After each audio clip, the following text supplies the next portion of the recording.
দীন বন্ধু কৃপা সিন্ধু তুমি করুণাদার ও কুলে তরঙ্গের তরি ভরসা তোমার আমি মূর্খ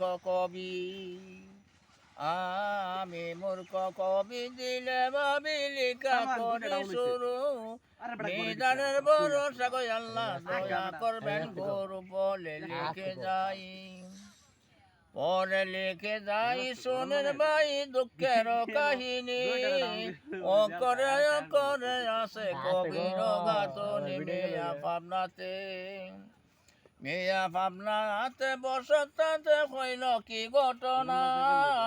একদিক করে সকল কথা করিব বর্ণনা ছিল